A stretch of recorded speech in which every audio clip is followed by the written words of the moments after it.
Hello সবাইকে, আমি আজকে ভিডিওটা করছি তার প্রধান কারণটা আমি বলছি আস্তে আস্তে। আমি এখন ট্রাভেল করছি 12369 এর নামটা কুম্ভ এক্সপ্রেসে। আমি যাচ্ছি হচ্ছে হরিদ্বার যাচ্ছি হাওড়া থেকে। রাত্রিবেলা ঘুমিয়ে পড়েছিলাম, যেটা সাধারণত হয়। প্রথমে কিছুক্ষণ জেগেছিলাম, তারপর ভোরের দিকে বেশ ভালো গভীর ঘুমিয়ে পড়েছিলাম। আমি আমার বাবা মাকে নিয়ে ট্রাভেল করছি। আমাদের সঙ্গে দুটো মেন লাগেজ ছিল, দুটো সুটকেস, যেটা আমরা সিটের তলাতে চেন তালা দিয়ে বেঁধে রেখেছিলাম। আমি উঠেছি 8টার দিকে।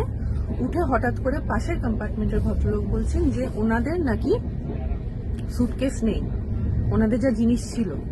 তারপরে আমরা আমাদেরটা দেখতে পাই, আমাদেরও সুটকেস নেই। আপনাদেরকে আমি দেখো, এই দেখুন চেন দিয়ে বাঁধা ছিল, কিন্তু তা সত্ত্বেও সবকিছু কেটে নিয়ে চলে গেছে। আমাদের তাতে শুধু জামা কাপড় না, কিছু টাকাও ছিল তার মধ্যে।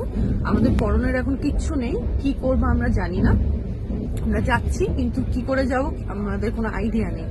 আমরা এখানে টিটিকে বলেছি জিনিসটা, ওনারা বলেছেন যে লখনৌ স্টেশনে যে হয়েছে ঘটনাটা, পাশের কম্পার্টমেন্ট থেকে অনেক জিনিস গেছে।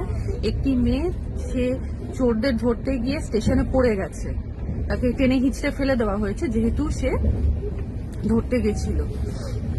আমাদের টিটি বললেন যে বরেলি স্টেশনে ট্রেন দাঁড়াবে, সেখানে পুলিশ আসবে, কিন্তু সেটা আসতেও এখনো 11টার আগে নয়। আর এখন আমরা ভিডিও করছি কটা বাজে?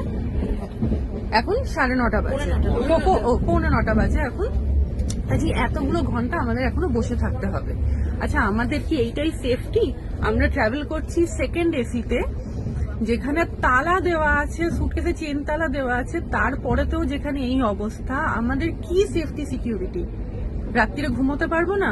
কেটে নিয়ে চলে গেল, কেউ কিছু বুঝতে পারলো না, কিছু জানতে পারলো না। আমি সবাইকে একটু রিকোয়েস্ট করবো, প্লিজ শেয়ার করুন জিনিসটা।